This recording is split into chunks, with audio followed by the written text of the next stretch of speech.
The scent of expensive cologne and cigarette smoke hung in the air of the upscale restaurant where I worked, a toxic cloud that seemed to follow me from table to table. My feet ached in the black heels I was required to wear, and the tight pencil skirt restricted my movements as I balanced 3 plates of overpriced pasta on my forearm. 6 months at Bellissimo, and I still wasn't used to the uniform, or the way some customers looked at me like I was just another item on the menu. "Table 7 needs more wine," Marco, the floor manager, hissed as he passed by. His eyes narrowed at my momentary pause to catch my breath. I nodded quickly, my heart hammering against my ribs. 6 more hours of this shift. 6 more hours until I could pick up Emma from my neighbor's apartment and hold my 4-year-old daughter close, breathing in the scent of her strawberry shampoo instead of this suffocating mix of perfume and desperation. The restaurant buzzed with Friday night energy. Couples on dates, businessmen making deals over bourbon, wealthy families celebrating milestones with no regard for those serving them.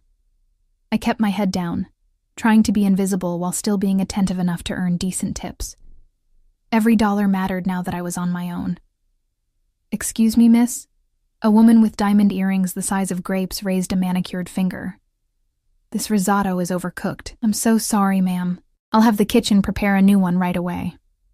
I took the barely touched plate, wondering if her complaint was legitimate, or if she simply enjoyed the power of sending food back. As I turned toward the kitchen, the front doors of the restaurant swung open, letting in a blast of autumn air that sent a chill down my spine. And then I saw him. David. My ex-husband. My body froze, the plate nearly slipping from my grasp. He hadn't seen me yet. He was speaking to the hostess, one hand casually in the pocket of his tailored suit. He looked good.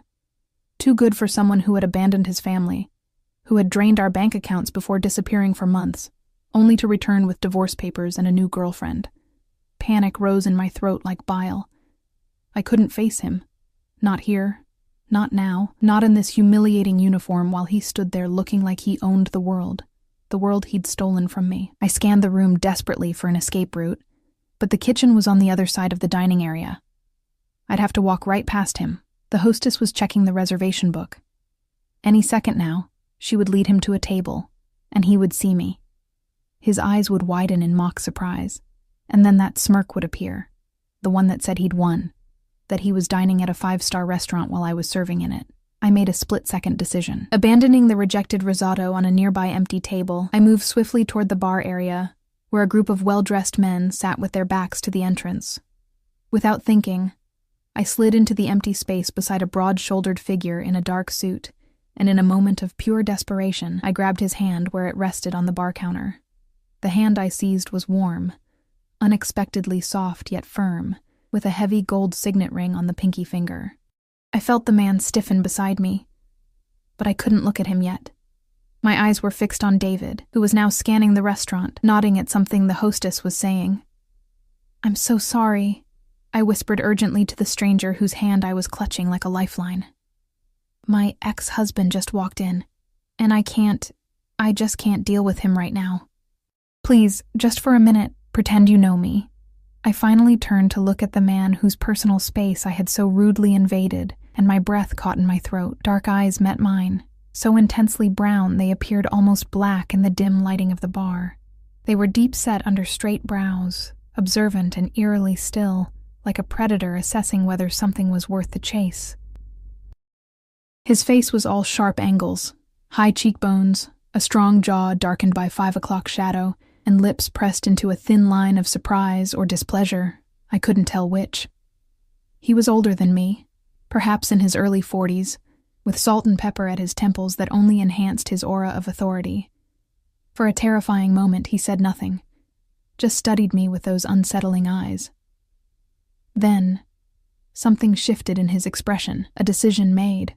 "Alessandra," he said, his voice a low rumble that sent an unexpected shiver down my spine. It wasn't a question, but a statement, as if he was choosing a name for me on the spot.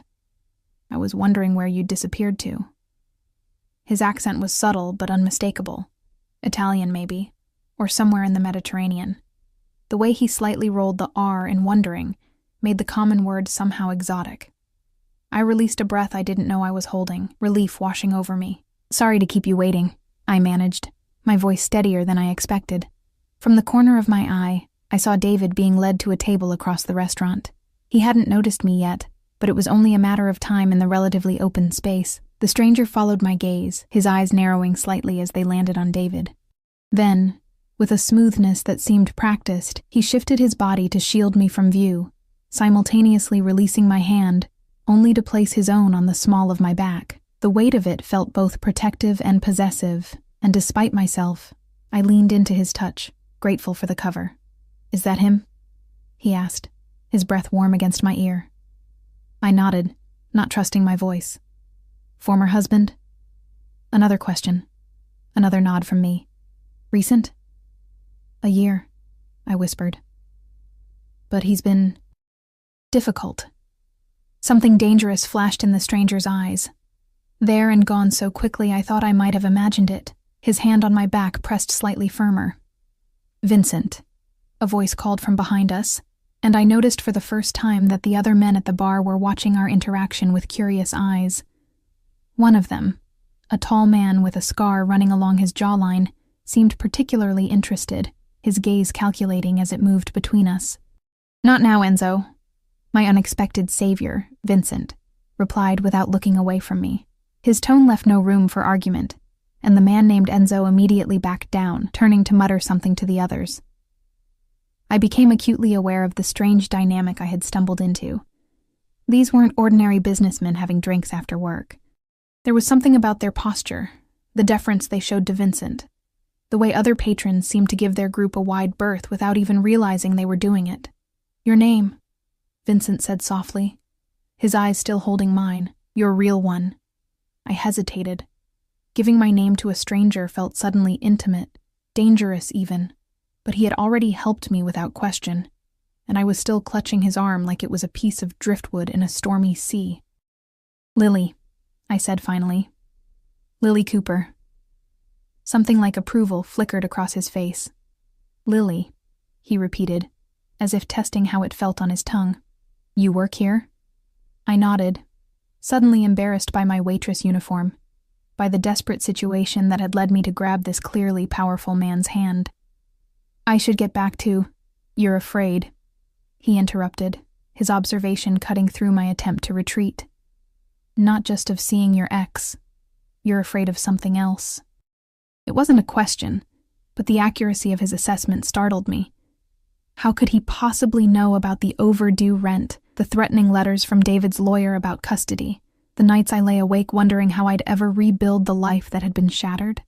Before I could respond, I saw David stand up from his table, heading in the direction of the restrooms, which would bring him right past the bar. "He's coming this way," I whispered, panic rising again. Vincent's response was immediate and unexpected. He raised his hand, and with a subtle gesture I almost missed, the man named Enzo moved smoothly to intercept David's path, appearing to accidentally bump into him and engage him in conversation, steering him toward a different route to the restrooms. I stared at Vincent in shock.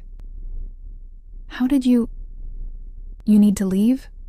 he asked, ignoring my unfinished question. I can't. My shift doesn't end for hours, and I need this job. I need the money." The admission tasted bitter on my tongue. Vincent's eyes traveled over my face, taking in details I wasn't even aware were visible.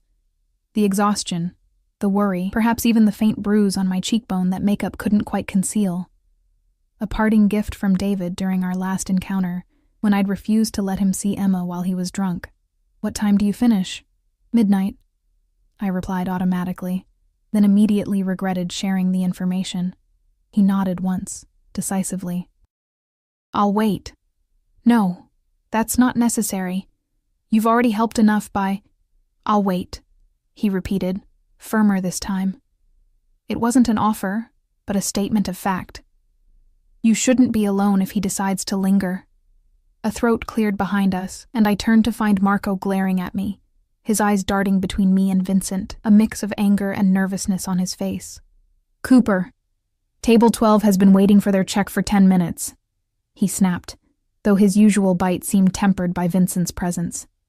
"I'm sorry, I was just—" "She was assisting me," Vincent cut in smoothly, his voice dropping to a register that somehow made Marco take a physical step back. I believe I requested her specifically. Marco's face paled visibly. Mr. Russo, I didn't realize... Of course, sir. Take all the time you need, Lily. He retreated quickly, throwing one last nervous glance over his shoulder. Mr. Russo. The name meant nothing to me, but it clearly meant something to Marco, who had never before addressed me by my first name or shown any flexibility with break times. You know my boss? I asked, confusion momentarily overriding my anxiety about David. A slight smile touched Vincent's lips, but didn't reach his eyes. I know many people in this city. It wasn't really an answer, but the way he said it made me certain I wouldn't get a clearer one. I really should get back to work, I said, reluctantly pulling away from his protective proximity. But thank you. Truly. Vincent reached into his suit jacket and pulled out a business card, pressing it into my palm. It was heavy, cream-colored cardstock, with just a name and phone number embossed in dark ink. Vincent Russo. If he approaches you, call this number immediately, he said, closing my fingers around the card. Anytime. I nodded, slipping the card into the pocket of my apron, aware that I was accepting something more significant than just a phone number. The weight of his gaze followed me as I returned to my duties, somehow both comforting and unsettling. For the rest of my shift, I moved through the restaurant in a daze, hyper-aware of two things. David, who thankfully remained absorbed in his dinner date with a blonde woman I didn't recognize, and Vincent, whose commanding presence at the bar seemed to alter the very atmosphere of the room. Occasionally, our eyes would meet across the space, and each time, a strange current would pass through me, a mixture of gratitude, curiosity, and something else I couldn't quite name, something dangerous. What I didn't realize then, as I delivered plates and filled wine glasses with trembling hands, was that in my moment of desperate need, I hadn't just grabbed any stranger's hand. I had grabbed the hand of Vincent Russo, a man whose name was whispered in fear throughout the city, whose business dealings were never discussed in the open, and whose enemies had a habit of disappearing without a trace. I had grabbed the hand of a mafia boss, and unknowingly, I had just entangled my fate with his. As midnight approached, my anxiety spiraled with each passing minute. Vincent and his men had left the bar area an hour earlier, moving to a private dining room in the back of the restaurant. I told myself it was relief I felt at his departure, relief that I could focus on my job, relief that the inexplicable tension coiling in my stomach whenever his dark eyes found mine had dissipated. But as I counted out my tips in the break room, barely enough to cover Emma's daycare for 3 days, I couldn't deny the disappointment weighing on me. He had said he would wait, and I had believed him. The realization that I had put stock in a stranger's words made me angry at myself. Had I learned nothing from David's broken promises? I changed out of my uniform in the cramped employee bathroom, pulling on worn jeans and a sweater that had once been soft but was now pilled from too many washes. My reflection in the smudged mirror looked exhausted, dark circles under eyes that had forgotten how to sparkle, hair pulled back in a practical ponytail that did nothing to soften the sharp angles worry had carved into my face. "You okay, Lily?" asked Tara, another waitress, as she applied a fresh coat of lipstick. "You seem distracted tonight." "I'm fine," I lied, the words so familiar they fell from my lips without thought. "Just tired." She nodded sympathetically. "Don't forget your coat. It's gotten cold out there." I thanked her and grabbed my thin jacket from the hook, mentally calculating the bus schedule. The last bus to my neighborhood would leave in 20 minutes. If I hurried, I could make it. The alternative was a 30-minute walk through parts of the city I preferred to avoid after dark. Marco was waiting by the employee exit, counting cash for the register. He looked up as I approached, his usual disdainful expression replaced by something that resembled respect or fear. "Cooper," he said, clearing his throat. "Mr. Russo left this for you." He handed me an envelope, thick and heavy. I stared at it, uncomprehending. "What is it?" Marco shrugged, though his eyes remained fixed on the envelope. "He said you'd need a ride home." Before I could respond, the door beside us opened, letting in a blast of cold air along with the tall man I recognized as Enzo from earlier. Without the dim lighting of the bar, I could see his features more clearly. The scar on his jaw was longer than I'd realized, running from his ear almost to his chin, and his eyes were a startling pale blue against his olive skin. "Ms. Cooper," he said with a slight nod. "Mr. Russo sent me to drive you home." My pulse quickened. "That's not necessary. I can take the bus." Enzo's expression didn't change. "The last bus left 10 minutes ago." I checked my watch and alarm. He was right. I'd lost track of time counting tips, and now I was stranded. "I can walk," I insisted, though the thought of the long, cold journey made my tired feet ache in protest. "Mr. Russo was quite clear," Enzo replied, his tone making it evident this wasn't a request. "The car is waiting." I hesitated, clutching the mysterious envelope. Every instinct told me to decline, to maintain the boundary between my desperate world and whatever dangerous realm Vincent inhabited. But the practical reality of my situation, exhausted, miles from home with the temperature dropping, made the decision for me. "Fine," I conceded. "Thank you." Marco watched our exchange with undisguised curiosity, and I could already imagine the rumors that would circulate tomorrow. Lily Cooper, single mother and nobody waitress, somehow connected to Vincent Russo. I didn't understand the significance of that connection yet, but Marco's reaction told me enough to know it was substantial. I followed Enzo out to the parking lot, where a sleek black SUV with tinted windows idled, its engine a quiet purr in the night. He opened the back door for me, and I slid onto leather seats so soft they felt like butter against my jeans. "Your address?" Enzo asked, as he took the driver's seat, his eyes meeting mine in the rearview mirror. I hesitated again, the thought of this man, this stranger, knowing where my daughter and I lived, making my skin crawl, but he waited patiently, offering no pressure or threat, simply expecting my compliance. Finally, I gave him my address, watching his face for any reaction to the neighborhood, one of the poorest in the city, where rent was just barely within my means. His expression remained impassive as he pulled out of the parking lot. In the privacy of the back seat, I opened the envelope Marco had given me. Inside was a stack of cash, more money than I made in 2 weeks of shifts, and a note written in elegant, slanted handwriting. "For your trouble tonight. The car will take you home safely. VR." I stared at the money in shock, then quickly stuffed it back into the envelope, my cheeks burning with a mixture of humiliation and anger. Did he think I had fabricated the situation with David as some kind of con? Or worse, did he think I was the kind of woman who could be bought? "I can't accept this," I said, my voice tight as I addressed Enzo's reflection. "Please take it back to Mr. Russo with my thanks, but I can't take his money." Enzo's eyes flicked to mine briefly before returning to the road. "That would be unwise."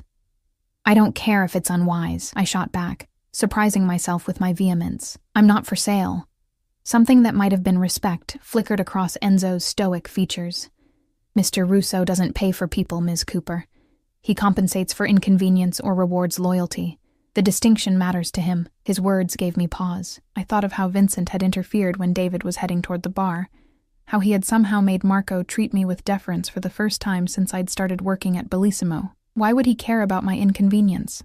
I asked, more to myself than to Enzo. "That," Enzo replied after a moment of silence, "is a question I cannot answer." We drove the rest of the way in silence, the lights of the city sliding over us like ghostly fingers as we moved from the affluent downtown area to the increasingly dilapidated outskirts where I lived. When Enzo finally pulled up in front of my apartment building, a tired 5-story walk-up with graffiti decorating its lower walls, he stepped out to open my door with the same formal courtesy he might have shown to someone arriving at a gala. "Mr. Russo would appreciate if you kept the envelope," he said as I stepped out, the cold night air immediately seeping through my thin jacket. "Consider it a gesture of goodwill." I clutched the envelope, conflicted. The money inside would cover next month's rent with enough left over for new winter boots for Emma. The practical part of me, the mother part, couldn't justify refusing it out of pride. "Thank him for the ride," I said finally, neither accepting nor rejecting the money outright. "And for earlier." Enzo nodded once, then handed me a small card, identical to the one Vincent had given me earlier. "Mr. Russo's private number. He suggested you keep it somewhere safe." Before I could respond, my attention was drawn to a car parked across the street. A silver Audi I recognized instantly, its engine off, but a figure clearly visible in the driver's seat. David. Fear shot through me like ice water in my veins. How had he found my new address? I'd been so careful, moving across the city and changing my phone number after the last time he'd shown up drunk, pounding on my door and screaming accusations until a neighbor called the police. Enzo followed my gaze, his posture shifting subtly. "Is that him? Your ex?" I nodded, unable to speak past the knot of terror in my throat. Without a word, Enzo moved to stand between me and the view of David's car, his hand disappearing briefly inside his jacket before returning to his side. "Go inside, Ms. Cooper. Lock your door. I'll ensure he doesn't follow." "You don't have to." "I insist." He cut me off, his voice leaving no room for argument. "Mr. Russo would be displeased if I left you unprotected." The word displeased carried a weight that sent a shiver down my spine, not for my safety, but for what it implied about Vincent's potential reaction and power. I hurried inside the building, my heart hammering against my ribs as I climbed the 4 flights of stairs to my apartment. Mrs. Patel, my elderly neighbor who watched Emma when I worked nights, opened her door at the sound of my footsteps. "She's sleeping," Mrs. Patel whispered with a warm smile. "Not a peep all night. Such a good girl." "Thank you," I breathed, trying to hide my distress as I followed her into her apartment. Emma was curled up on the fold-out couch, her dark curls splayed across the pillow, one small hand clutching her tattered stuffed rabbit. The sight of her peaceful face temporarily pushed away my fear. I gathered her into my arms, careful not to wake her, and thanked Mrs. Patel again before carrying Emma across the hall to our apartment. Once inside, I locked the door, engaged the flimsy chain, and carried Emma to the single bedroom we shared. After tucking her in, I moved to the window that overlooked the street, peering cautiously through the thin curtains. Enzo still stood beside the SUV, his tall figure illuminated by the streetlight, while David's Audi remained in the same spot. For a long moment, nothing happened. Then, as if making a decision, David's car door opened, and he stepped out. Even from this distance, I could see the belligerent set of his shoulders, the unsteady way he moved. He'd been drinking. My hand instinctively reached for my phone, ready to call 911, but I watched in frozen fascination as David approached Enzo.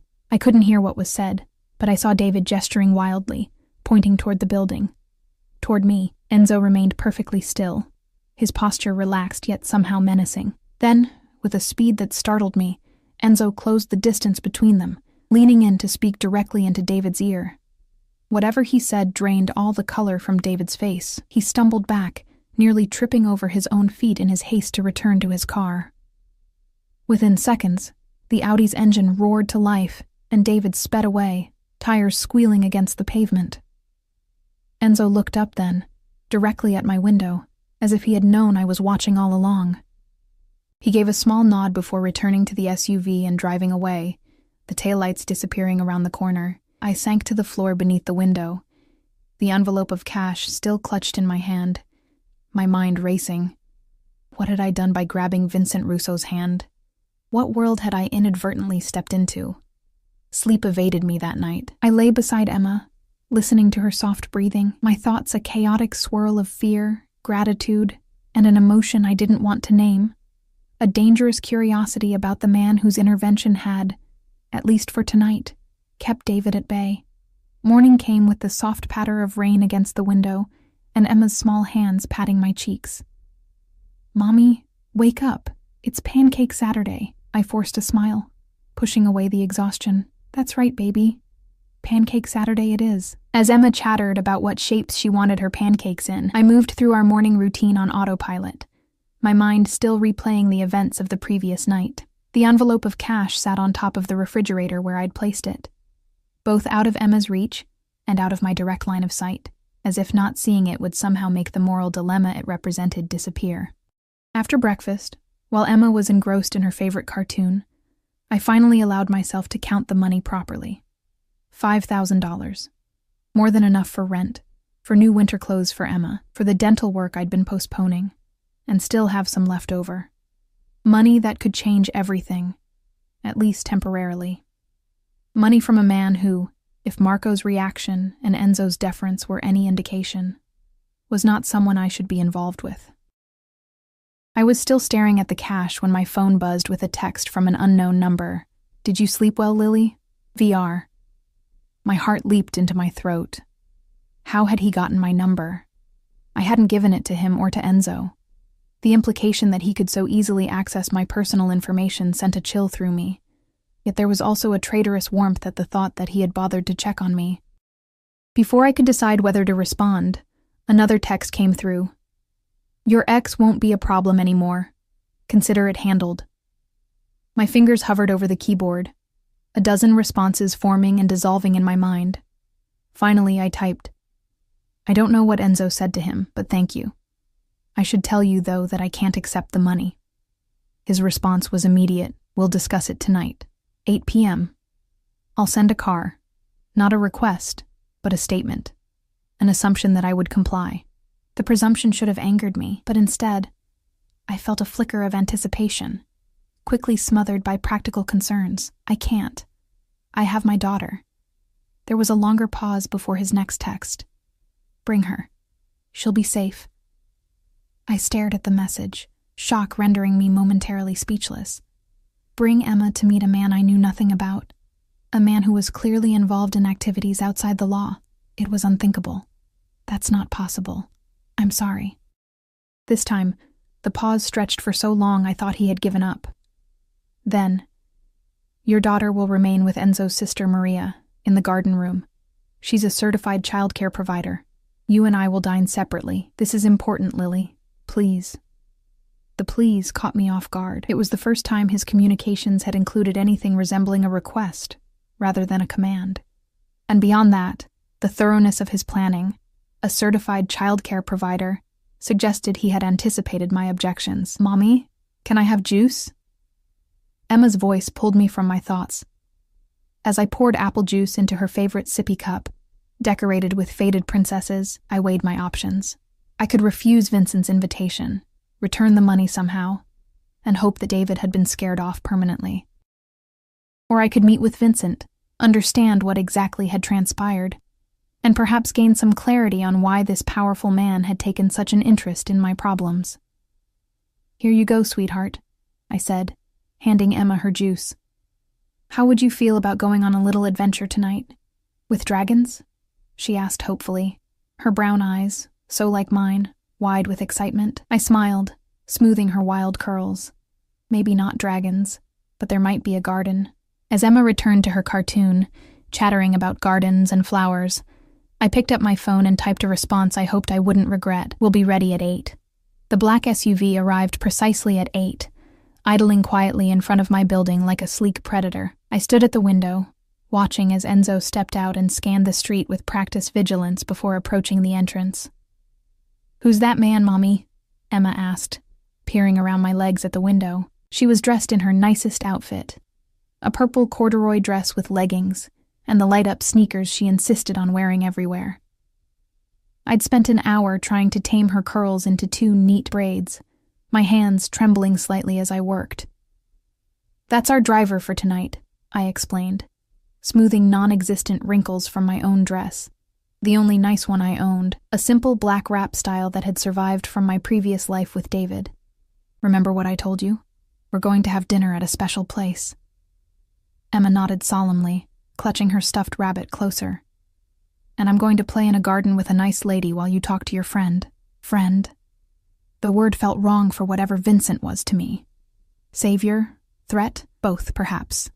A sharp knock at the door made me jump.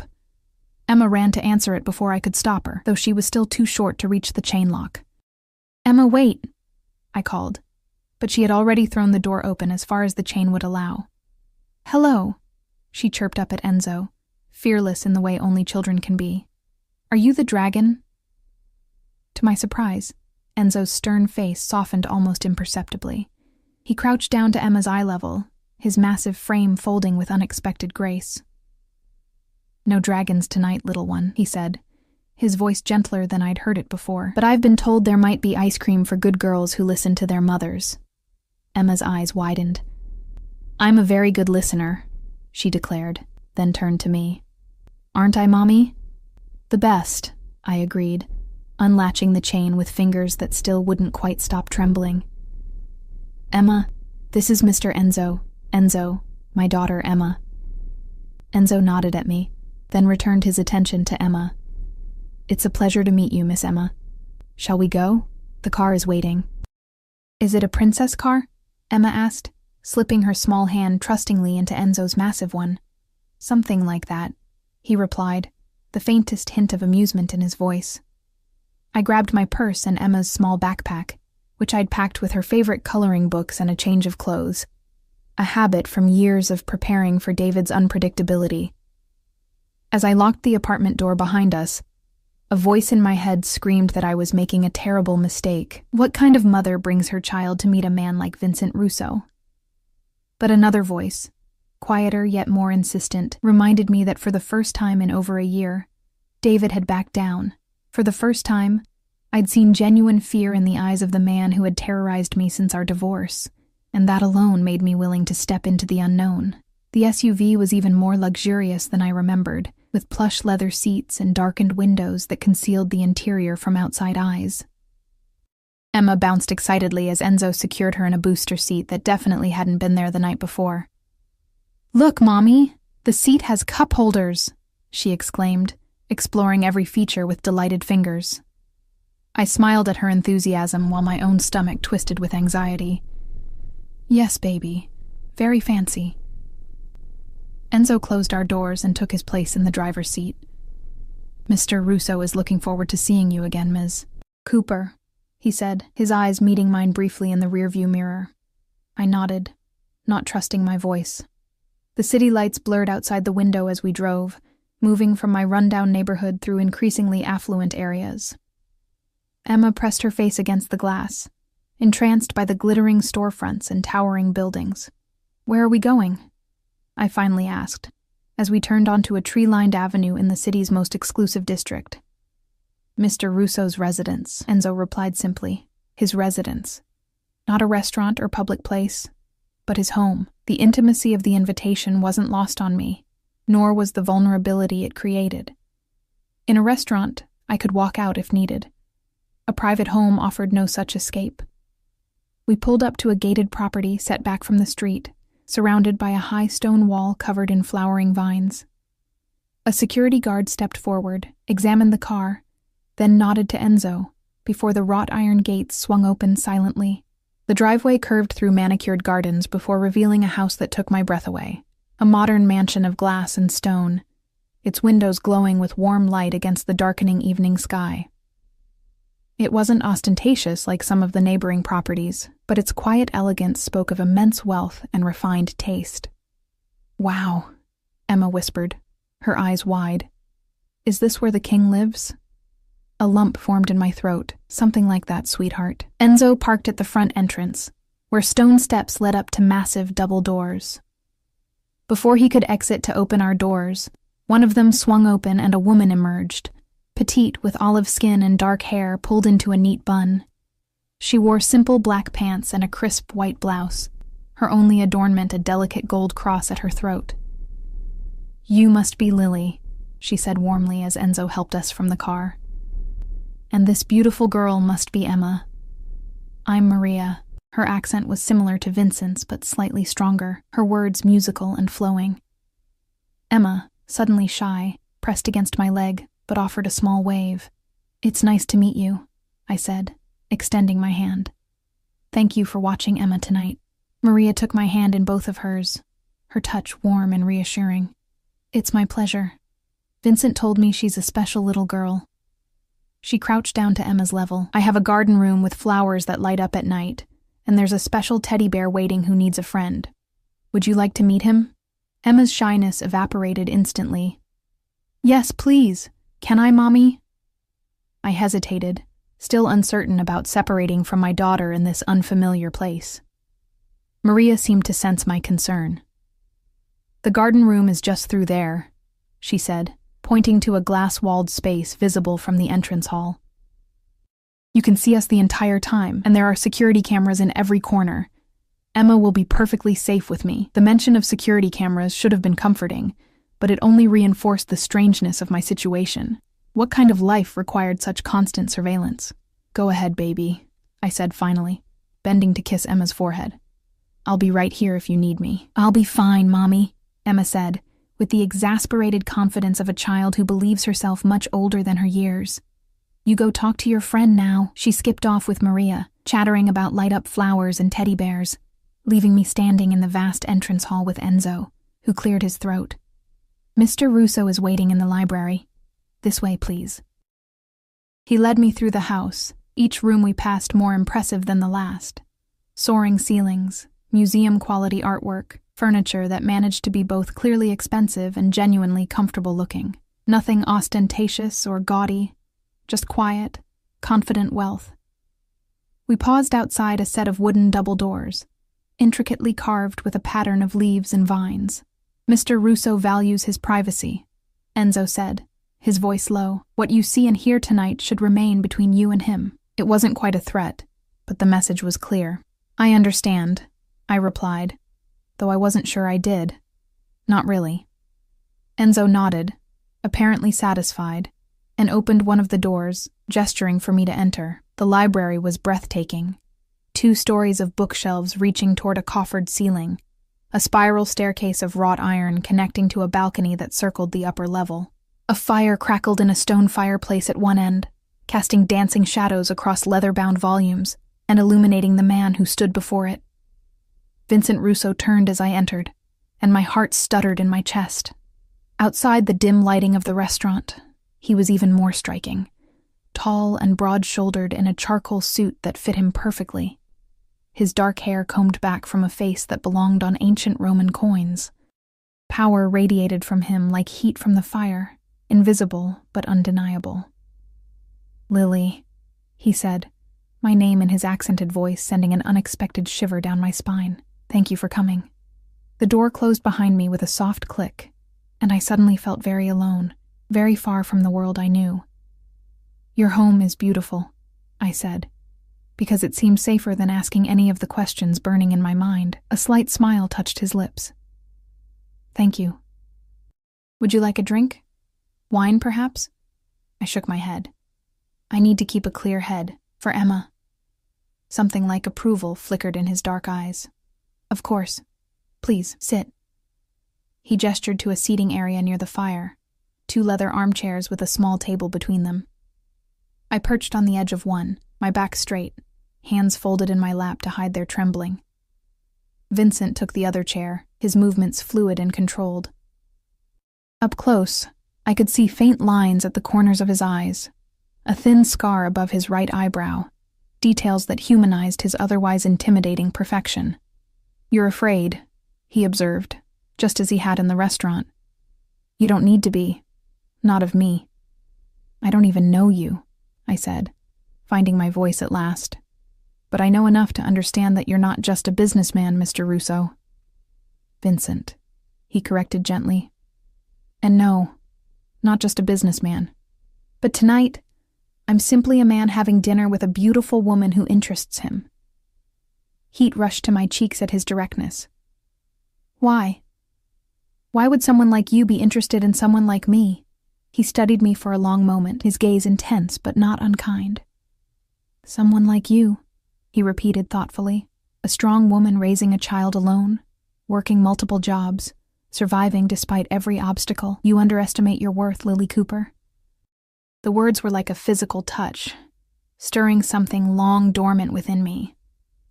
After years of David's constant belittlement, of being made to feel worthless and replaceable, Vincent's assessment left me speechless. He leaned forward slightly, his elbows on his knees. Last night when you grabbed my hand, you did something no one has done in a very long time. What's that? I asked, barely above a whisper. You surprised me. His smile was small, but genuine. In my world, surprise is rare. People are predictable, driven by greed, fear, ambition, but you acted on pure instinct, with no calculation. It was refreshing. I didn't know how to respond to that, so I changed the subject. What did Enzo say to David last night? Whatever it was, it worked. I've never seen him back down like that.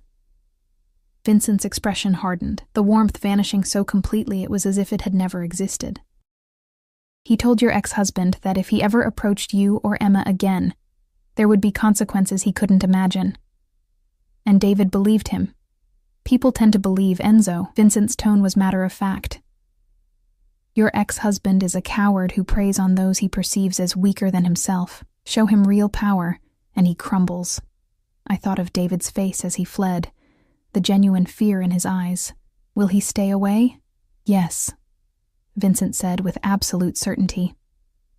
He's been made to understand that you and Emma are under my protection now. The phrase sent conflicting emotions through me.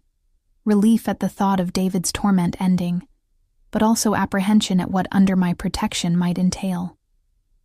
I appreciate what you've done, I said carefully, but I can't be indebted to you. The money, the car rides, the threats to David. It's too much. I don't have anything to offer in return. Vincent's eyes darkened. I'm not looking for repayment, Lily. Everyone wants something, I insisted, years of hard lessons making me cynical, especially men with power. He nodded slowly, acknowledging the truth in my words. What I want is simple. Dinner, conversation, your company, freely given. Just dinner? I couldn't keep the skepticism from my voice. A hint of amusement crossed his face. For now, I find that I enjoy your presence, your honesty. It's rare in my world. Before I could respond, a soft knock at the door interrupted us. Vincent called out something in Italian, and the door opened to reveal an older man in the uniform of a butler. Dinner is served, sir, he announced with a slight bow. Vincent stood, extending his hand to me. Shall we? I hesitated only briefly before placing my hand in his, allowing him to lead me from the library. We passed through a formal dining room with a table that could seat 20, but Vincent guided me instead to a smaller, more intimate space. A glass-enclosed terrace overlooking the illuminated gardens. A table for two was set with fine china and crystal, candles flickering in the center. Through the glass walls, I could see the garden room where Emma was playing with Maria, surrounded by flowers that indeed seemed to glow with soft, changing colors. My daughter's laughter was faintly audible, the sound easing some of my anxiety. She's safe, Vincent said, following my gaze. Maria is my sister. There's no one I trust more with children. Your sister? I asked, surprised by this personal detail. He nodded, pulling out my chair. Yes, she was a kindergarten teacher before. He paused, before certain events made it safer for her to work privately. As I sat, I caught a glimpse of something on Vincent's wrist. A tattoo partially visible beneath his suit sleeve, intricate lines in dark ink. He noticed my gaze and smoothly adjusted his cuff to cover it. The butler appeared with the first course, a delicate soup that smelled of saffron and the sea. As we ate, Vincent steered the conversation to lighter topics. Books we'd read, places we'd traveled. My list embarrassingly short compared to his. Music we enjoyed. He was surprisingly easy to talk to, intelligent and attentive, asking questions about Emma and listening with genuine interest to my answers. By the time dessert arrived, a chocolate confection that melted on my tongue, I had almost forgotten the circumstances that had brought me here. Almost. Your ex-husband, Vincent said abruptly, setting down his wineglass. He did more than just leave you, didn't he? The sudden change of topic jarred me. What do you mean? Vincent's eyes were dark and knowing. The way you flinched when the waiter dropped a plate tonight, the bruise on your cheekbone that you tried to cover with makeup, the fear in your eyes when you saw him at the restaurant. Not just discomfort, but terror. I looked down at my plate, shame washing over me, though I knew it shouldn't be mine to bear. It wasn't always bad, I said quietly. In the beginning, he was charming, successful, everything I thought I wanted. But after Emma was born, things changed. He started drinking more, staying out late. When I questioned him, he'd get angry. Vincent remained silent, allowing me to continue at my own pace. The first time he hit me, he cried afterward, promised it would never happen again. I believed him. I gave a bitter laugh. By the third time, there were no more tears, no more promises. Just accusations that I had provoked him, that I deserved it. No one deserves that, Vincent said, his voice low and dangerous. No one. I tried to leave once, before the divorce. He found us at my mother's house and I swallowed hard. He broke my wrist, said if I ever took Emma from him again, he'd kill me and take her himself. Vincent's hand tightened around his wine glass, the only visible sign of his anger. When did you finally get away? When he met someone else? Younger, prettier, no child to complicate things. He filed for divorce, emptied our accounts, and left me with nothing but debts and a restraining order that he ignored whenever it suited him. I forced myself to meet Vincent's gaze. Until last night, whatever Enzo said to him worked better than any court order ever did. Vincent was silent for a long moment, his expression unreadable. Then he reached across the table and with gentle fingers traced the fading bruise on my cheekbone. "This will never happen again," he said. Each word weighted with promise. Not while I draw breath. The intensity in his voice, in his eyes, should have frightened me. Instead, I felt something shift inside me. A wall crumbling. A door opening to possibilities I'd thought forever closed. "Why?" I whispered. "Why would you do this for a stranger?" Vincent withdrew his hand slowly, his fingers lingering for a heartbeat longer than necessary. Perhaps I'm tired of only interacting with people who want something from me. Perhaps I saw something in you that reminded me of who I was before. He gestured vaguely, encompassing his wealthy home, his position, the life he led. "Before you became whatever you are now?" I finished for him. A smile touched his lips, sad and knowing. "Yes, before that." "And what are you, Vincent?" I asked, the question that had hovered between us since our first meeting. He held my gaze steadily. "I think you know." I did know, or at least I suspected. The deference people showed him, the power he wielded, the security that surrounded him, all pointed to something outside the boundaries of normal business. "Does it matter?" he asked softly. "Tonight? In this moment?" Before I could answer, the sound of running footsteps approached, and Emma burst onto the terrace, her eyes bright with excitement. "Mommy! The flowers changed colors when I touched them. And the teddy bear talks." She skidded to a stop when she noticed Vincent, suddenly shy again. Vincent smiled at her, the expression transforming his face, softening the hard edges. "Hello, Emma. I'm Vincent.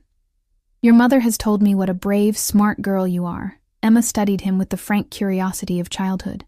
"Are you the king? This looks like a castle." Vincent laughed, a rich, warm sound I hadn't heard from him before. "Not a king, no. Just a man with a big house." "Emma!" Maria appeared in the doorway, slightly breathless. "I'm sorry, Vincent. She ran ahead when I told her we were coming to say goodnight." "It's fine, Maria," Vincent assured her, his eyes still on Emma. "Miss Emma is welcome anywhere in my home." Emma beamed at this pronouncement, then yawned widely, the excitement of the evening catching up with her. "I think it's past someone's bedtime," I said, standing and smoothing Emma's wild curls, which had mostly escaped their braids. "Can we come back tomorrow?" Emma asked sleepily, leaning against my leg. "I want to see the flowers again." I glanced at Vincent, uncertain how to respond. To my surprise, he crouched down to Emma's eye level, his movements careful, as if trying not to frighten her. "The flowers will be here whenever you want to see them," he told her seriously. "You and your mother are always welcome." Emma nodded, satisfied with this answer, and allowed Maria to lead her away to wash her hands before we left. As their footsteps faded, Vincent turned to me. "She's remarkable," he said. "She has your spirit." "Thank you," I replied, warmth spreading through my chest at his praise of my daughter. "She's everything to me." Vincent nodded, understanding in his eyes. "Family is everything," he agreed, and something in his tone suggested he meant this as more than just a platitude. As we walked through the house toward the entrance, Vincent slightly ahead of me, I noticed for the first time a subtle limp in his gait. Barely perceptible, but there if you were looking closely. Another humanizing detail about this enigmatic man. At the door, Emma was already half asleep in Maria's arms. Vincent instructed Enzo to bring the car around, then turned to me. "I'd like to see you again, Lily." he said, his voice low enough that only I could hear. Not out of obligation or gratitude, just you and me, getting to know each other better. I should have said no. I should have thanked him for his help and walked away from whatever dangerous world he inhabited. But standing there in the warm light of his home, with Emma safe and David no longer a looming threat, I found myself nodding. I'd like that too, I admitted, surprising myself with the truth of it. Something flickered in his eyes, relief, perhaps, or satisfaction. He reached into his pocket and handed me a small velvet box, a gift, he said, when I hesitated to take it. Nothing extravagant, I promise. I accepted the box but didn't open it, tucking it into my purse instead. Thank you, for everything. He took my hand, raising it to his lips in an old-world gesture that should have seemed affected, but somehow felt natural coming from him. Until next time, Lily Cooper. As Enzo drove us home through the quiet streets, Emma sleeping soundly beside me, I finally opened the velvet box. Inside was a delicate silver bracelet with a single charm, a tiny key. Attached was a small card with that now familiar slanted handwriting, for new beginnings. VR. I slipped the bracelet onto my wrist, the metal cool against my skin, and watched the city lights blur outside the window. I didn't know what tomorrow would bring, or where this unexpected connection with Vincent Russo might lead. All I knew was that for the first time in years, I felt something beyond fear and exhaustion. I felt hope. 3 months. It had been 3 months since that fateful night at Bellissimo when I grabbed a stranger's hand out of desperation. 3 months of cautious text messages, elegant dinners, and careful navigation of boundaries. 3 months of getting to know Vincent Russo, the man behind the power, behind the whispered name that made people straighten their spines and avert their eyes. I still worked at the restaurant, though Marco had mysteriously promoted me to serving the private dining rooms, where the tips were better and the hours more flexible. I hadn't seen David since the night Enzo had confronted him outside my apartment building. According to my lawyer, paid for by Vincent despite my protests, David had abruptly dropped his custody claim and moved to the West Coast. The bracelet Vincent had given me rarely left my wrist, the tiny silver key a constant reminder of possibilities I was still afraid to fully embrace. "Mommy, when are we going to Vincent's house again?" Emma asked as I braided her hair for preschool. "Maria promised to show me how the fountain works next time." I smiled, securing the braid with a purple elastic. "Soon, baby. Vincent's been busy with work." It wasn't a lie. He'd been away on business for the past 2 weeks, though he still sent daily texts checking on us, and flowers had arrived every 3 days like clockwork. "Is he your boyfriend now?" Emma asked with the directness only a 4-year-old could manage. My hands faltered in her hair. "It's complicated, sweetie." "That's what grown-ups say when they don't know the answer," she replied wisely, making me laugh despite my discomfort with the question. The truth was, I didn't know what Vincent and I were to each other. We had shared meals, conversations, even a few brief touches, his hand on the small of my back, my fingers brushing his when he handed me a glass of wine. But he had never pushed for more, had respected the careful distance I maintained, even as something undeniable grew between us. I knew what he was, or at least I had pieced together enough. The hushed phone calls he excused himself to take, the men who watched the perimeter of any restaurant where we dined, the way certain people in the city treated me differently once they realized my connection to him. Vincent Russo was powerful in ways that existed outside the law, and that knowledge should have sent me running. But there was another side to him, the man who listened intently when I spoke of my dreams of returning to college someday, who remembered Emma's favorite ice cream flavor, who spoke of his deceased parents with such raw grief it made my heart ache. That man was someone I was finding it increasingly difficult to keep at arm's length. After dropping Emma at preschool, I returned to our apartment to find a sleek black envelope propped against our door. My name was written across it in Vincent's distinctive handwriting. Inside was a single sheet of heavy cream stationery. "Lily, I've returned early and would very much like to see you. There are matters we need to discuss. Enzo will pick you up at 7 p.m., if that's agreeable. Emma is welcome, as always. But if you prefer, Maria can come to your apartment instead. Vincent." The formality of the note, so different from his usual warm texts, sent a ripple of unease through me. Matters we need to discuss sounded ominous, final. Had he grown tired of my hesitation? Of the complicated logistics of dating a single mother? Or was it something else entirely? I arranged for Mrs. Patel to watch Emma, not because I didn't trust Maria, but because the serious tone of Vincent's note made me think this was a conversation best had without my daughter present. At precisely 7 p.m., the now familiar black SUV pulled up outside, but instead of Enzo, it was Vincent himself who stepped out, dressed impeccably as always in a charcoal suit that accentuated his broad shoulders. My heart stuttered at the sight of him, a reaction I could no longer pretend was simply gratitude or fascination. "Vincent," I said as I approached, suddenly conscious of my simple dress and minimal makeup. "I wasn't expecting you to come yourself." He took my hand, his touch sending warmth up my arm. "I wanted to see you as soon as possible." His dark eyes scanned my face, as if searching for something. "You look beautiful, Lily. You always do." In the car, a tense silence settled between us. Vincent seemed preoccupied, his usual attentiveness replaced by a distant expression as he gazed out the window. "Is everything all right?" I finally asked as we drove past the city limits, heading north along the coast. "Your note seemed serious." He turned to me, his expression softening. "I'm sorry if I worried you." "Yes, there are serious matters to discuss, but nothing for you to fear." He hesitated, then added, "I thought we might talk somewhere more private than my home or a restaurant." We arrived at a secluded beach house perched on cliffs overlooking the ocean.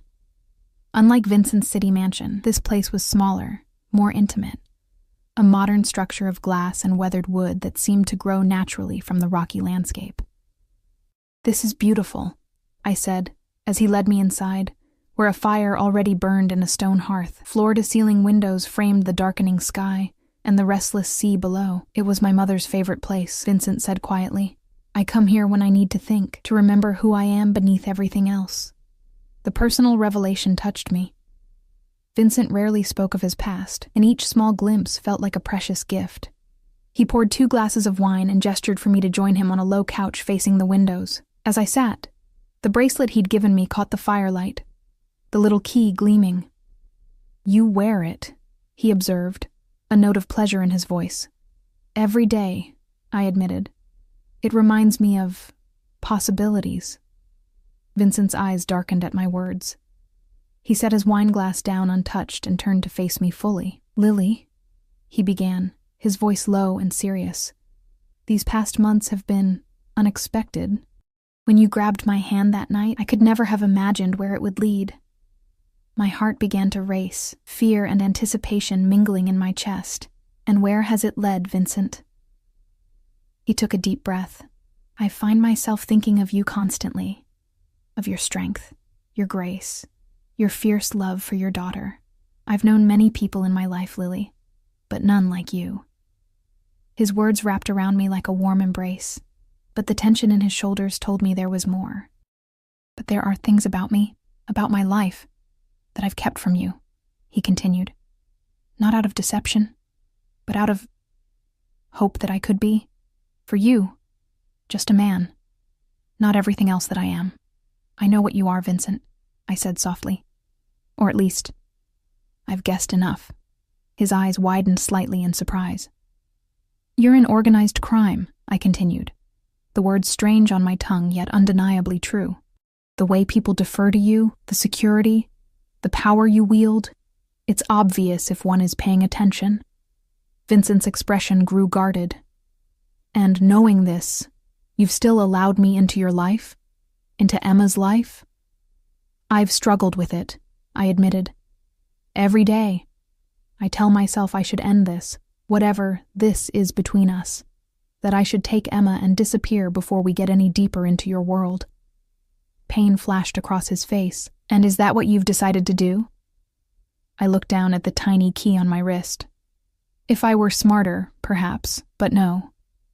I raised my eyes to his. "Despite everything, I find myself unable to walk away from you, Vincent Russo."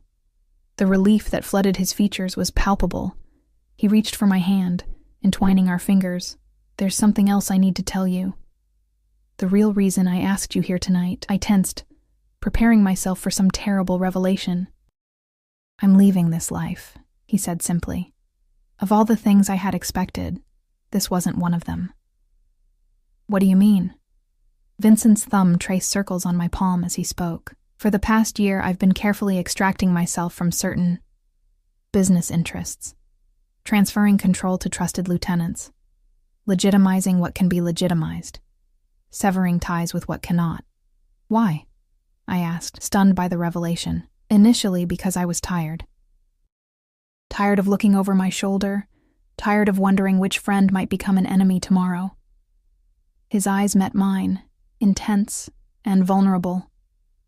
But these past months, since meeting you and Emma, the urgency has increased. I want something different, Lily, something I never thought possible for someone like me. Hope bloomed in my chest, fragile and terrifying. What do you want, Vincent? A life where I can take you and Emma to dinner without bodyguards watching every exit. A life where I don't have to shield you from parts of who I am. His voice dropped lower. A life with you, if you'll have me. The sincerity in his eyes took my breath away. Can you really walk away from everything? Is that even possible? It's nearly done, he said. There are complications, risks, which is why I've kept this from you until now. I didn't want to offer you promises I couldn't keep. What risks? I asked, suddenly afraid for him in a way I hadn't been before. Vincent's expression darkened. Not everyone is happy with my decision. There are those who see it as weakness, as betrayal. There was an incident last week, an attempt to dissuade me. Fear clutched at my heart. Were you hurt? No, he assured me quickly. But it's why I came back early, why I needed to see you, to make sure you and Emma were safe, and to ask you something important. He shifted, reaching into his pocket to withdraw a small box, similar to the one that had held the bracelet, but smaller still. My breath caught in my throat. I'm not offering marriage, not yet, he said, correctly reading my expression. That would be presumptuous, given all that remains unresolved. But I am offering a promise. He opened the box to reveal a ring. Not a diamond, but a deep blue sapphire set in platinum, elegant and understated. This was my grandmother's, Vincent explained. She gave it to me before she died and told me to give it only to a woman of true strength and courage. His eyes held mine, intense and earnest. I can think of no one who embodies those qualities more than you, Lily. Vincent, I whispered, overwhelmed by the gesture and all it implied. I'm asking for your patience while I finish what I've begun, he continued. For your trust that I can become the man you and Emma deserve. And when it's done, if you still want me, then we can discuss more permanent arrangements. Tears blurred my vision. You're really leaving it all behind? For us? He took my face in his hands, his touch infinitely gentle. For us. For the chance at a life I never thought I could have.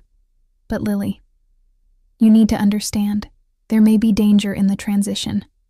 I've taken precautions, but I can't guarantee absolute safety. Is that why you brought me here instead of your home? You're worried someone might target me to get to you? Vincent nodded grimly. After the attempt last week, I've increased security around you and Emma, though you may not have noticed. Enzo's men have been watching your apartment, your workplace, Emma's preschool. I should have been frightened by this revelation, but instead, I felt a strange calm. How long until it's finished? This transition? 2 months, perhaps 3. I've moved most of my legitimate assets offshore. Once the final arrangements are complete, we could go anywhere.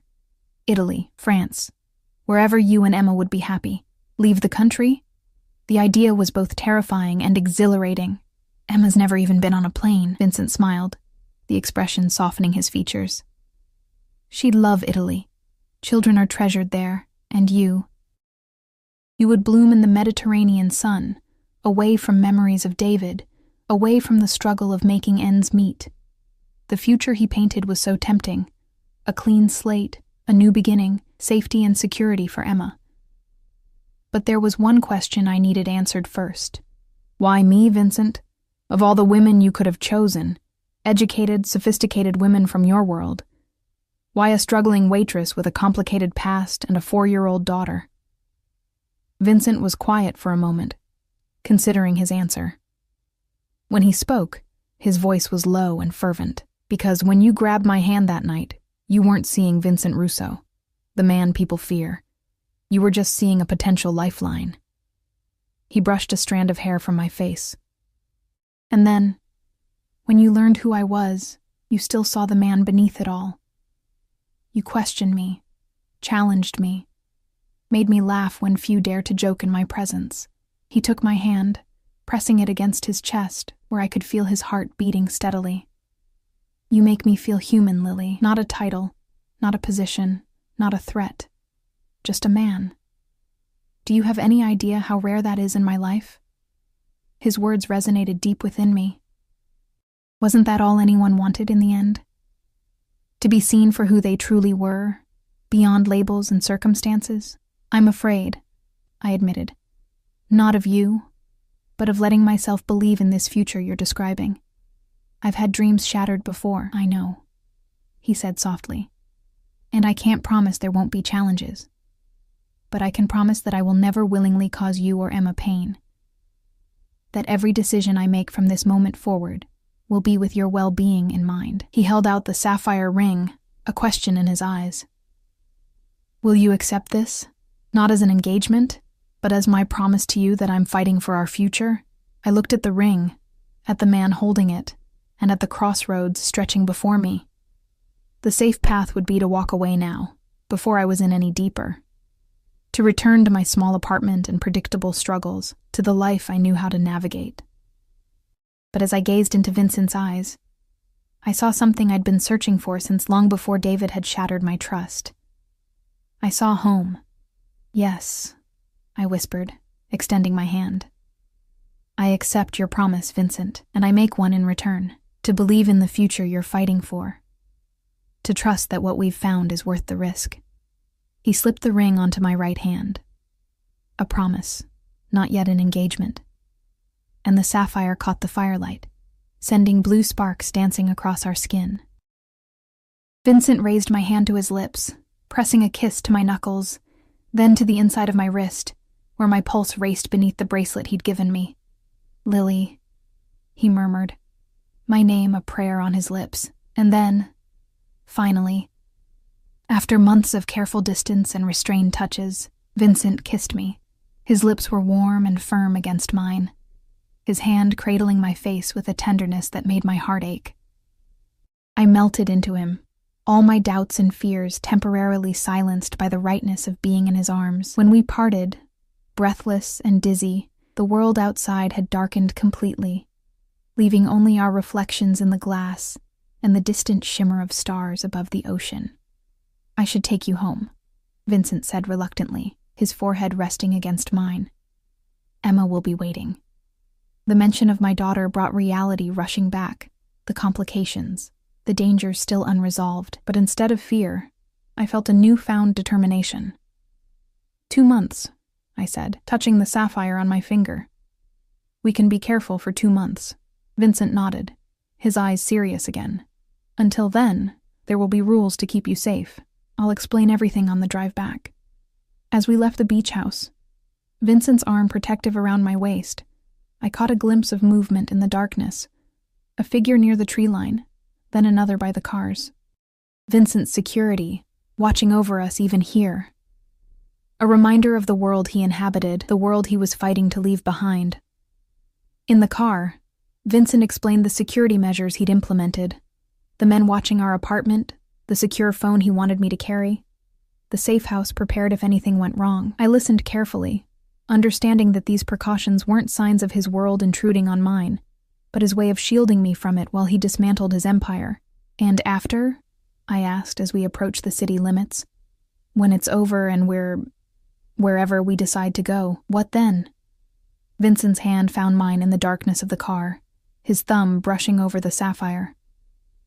Then we begin again. I have legitimate businesses, hotels, restaurants, vineyards, enough to keep us comfortable without ever having to look over our shoulders. And if someone from your past finds us? If this doesn't end as cleanly as you hope? His grip tightened slightly. I've been careful, thorough. But if that happens, we'll face it together. I won't let anyone harm what we're building, Lily. Not ever. The fierce protectiveness in his voice should have frightened me. It spoke of capabilities I didn't want to contemplate. But instead, it comforted me. After years of feeling vulnerable, of being at David's mercy, the idea of someone fighting for me, for Emma, felt like finally reaching solid ground after treading water for too long. When we reached my apartment building, Vincent insisted on walking me to my door. In the dim hallway outside my apartment, he pulled me close one more time, his kiss deeper now, edged with a hunger we both knew would have to wait. 2 months, he whispered against my lips, and then a lifetime if you'll have me. I'll have you, I promised, the words carrying the weight of a vow. After he left, I stood in my small living room, the sapphire gleaming on my finger, and for the first time in years, I allowed myself to imagine a future without constant struggle, without fear. A future where Emma could grow up safe and cherished, where I might pursue the dreams I'd abandoned, where love didn't come with conditions or bruises. A knock at my door startled me from my reverie.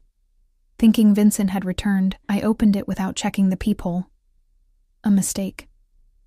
David stood in the hallway, his face flushed with anger or drink, possibly both. "So it's true," he spat, pushing past me into the apartment before I could stop him.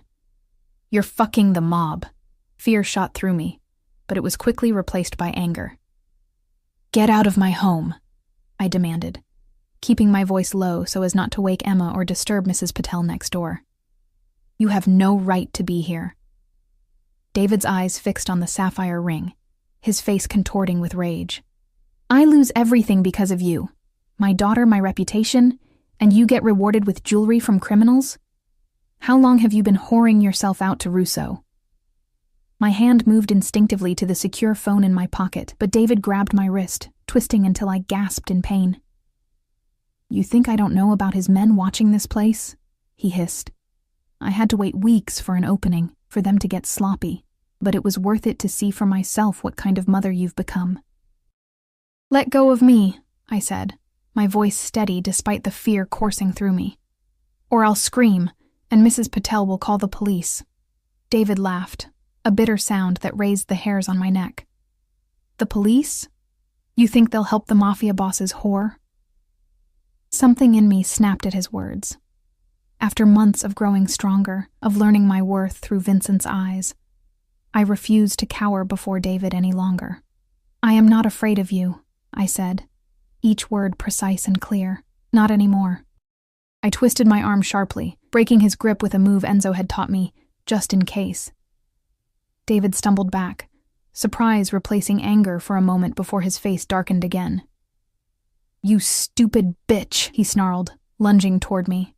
But before he could reach me, the door burst open. Enzo stood there, his imposing frame filling the doorway, his pale eyes assessing the situation in an instant.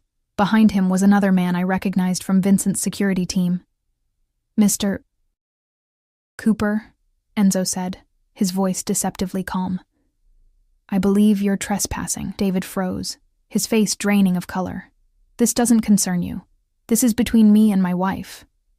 "Ex-wife," I corrected sharply. "Ex-wife," Enzo repeated, stepping fully into the apartment. "Who happens to be under Mr. Russo's protection? A fact you were made aware of months ago."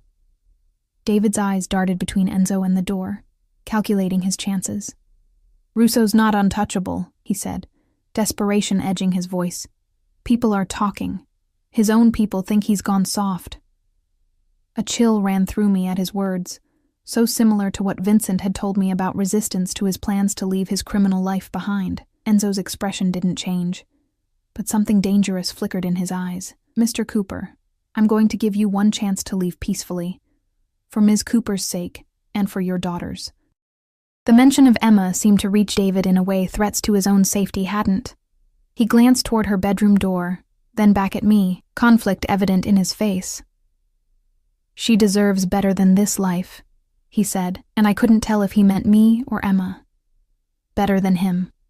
That's not for you to decide anymore," I replied quietly. "Please leave, David. Don't make this worse than it already is."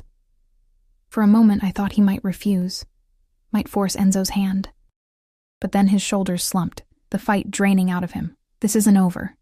he muttered as he moved toward the door, but the words lacked conviction. Enzo stepped aside to let him pass, then followed him out, leaving his associate at my door.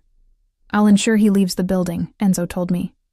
Marco will stay with you until I return. Mr. Russo has been informed and is on his way. After they left, I sank onto the couch, adrenaline still coursing through my veins. I checked on Emma, relieved to find her still sleeping peacefully, unaware of the confrontation that had just taken place. When Vincent arrived 20 minutes later, his face was a mask of controlled fury. He gathered me into his arms, his body tense as he checked me for injuries. I'm okay, I assured him, leaning into his embrace. Really, he didn't hurt me.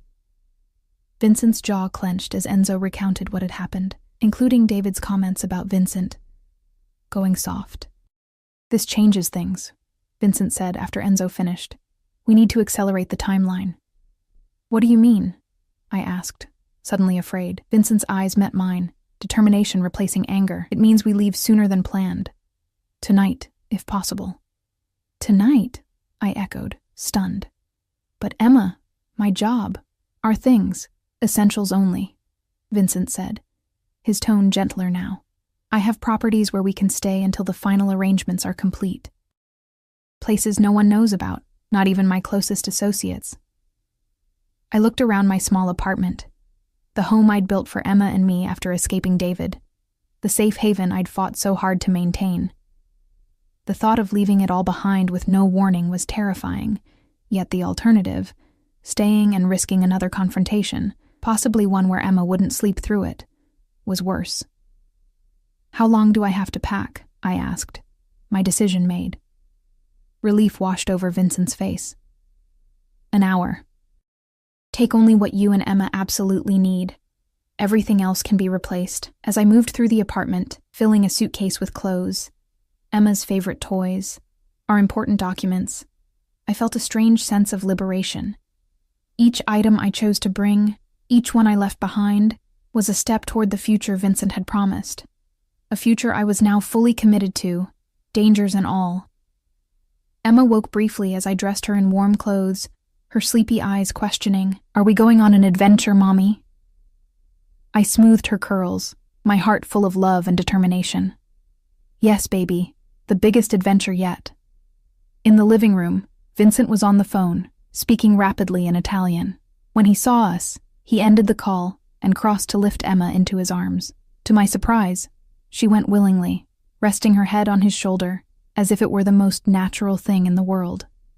Ready? He asked me, his free hand extended toward mine.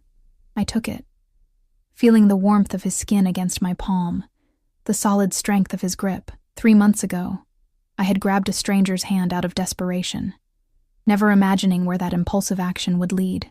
Now, I was taking that same hand by choice, walking willingly into an uncertain future that somehow felt more secure than any I had known before. Ready, I confirmed, the sapphire on my finger catching the light as Vincent led us out of the apartment and toward our new beginning.